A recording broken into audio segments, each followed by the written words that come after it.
What do you make of what we're seeing in the pre-market right now? After yesterday, we saw yields, they topped out at 4.68 still. We even saw the small caps go higher, the whole market in the green. Expecting the same kind of thing today as we see bond yields ease back just a bit?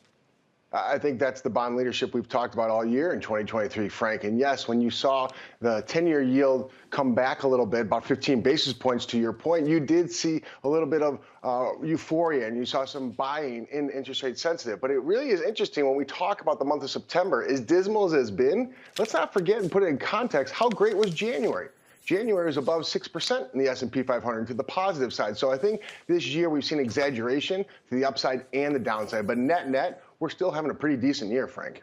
All right, so I want to bounce this off you. Rounding out the third quarter, I want to get your take on the AI hype trade right now. We've seen some pretty big reversals in some of the biggest stocks over the last month. Just looking at the charts right now, NVIDIA down 12%, Microsoft down 4%, C3 AI down 18%. A lot of big names from yesterday's Delivering Alpha Summit, they weighed in on this as well. Take a listen.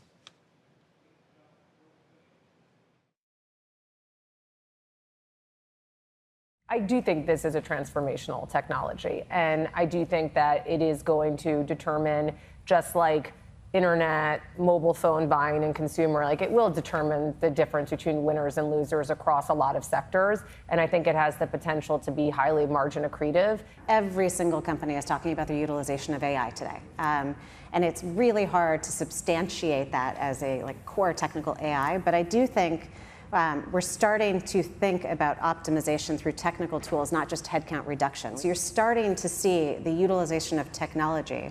And I'm going to use the term more broadly because I think the concept AI is a little bit farcical right now in terms of how overused it is. But I'm starting to see a real innovation impact how companies are thinking about bringing better tools to customers. And that's an exciting sea change. I've lived through a few bubbles.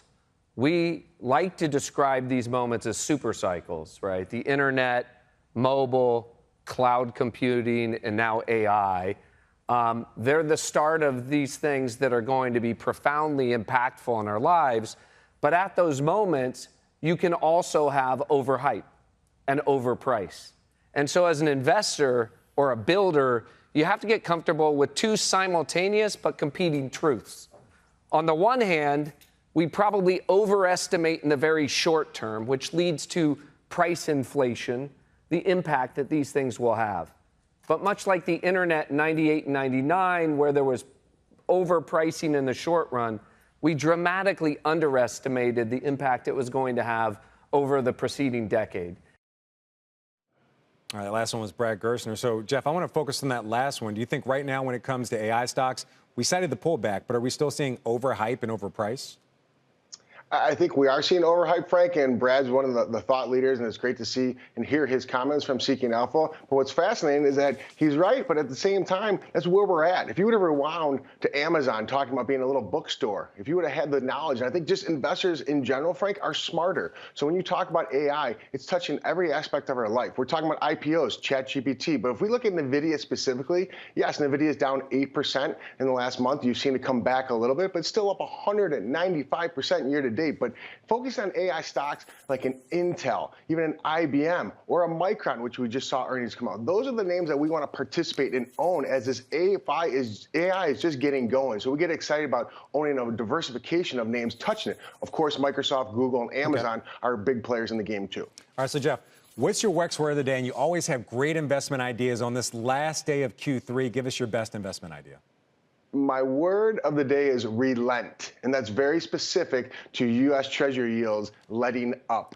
And I think you have to look at where you rebalance on this last day of the month, last day of the quarter. It's even my birthday, Frank, so there's a lot going on today. But I want to have the best idea here is we've seen energy the last 3 months. MPC, Marathon Petroleum, that's really been a leader, up about 35% year to date. I want to trim that and buy more Exxon. I want to be balanced in energy going into Q4 because it seems like crude oil is going up to $100.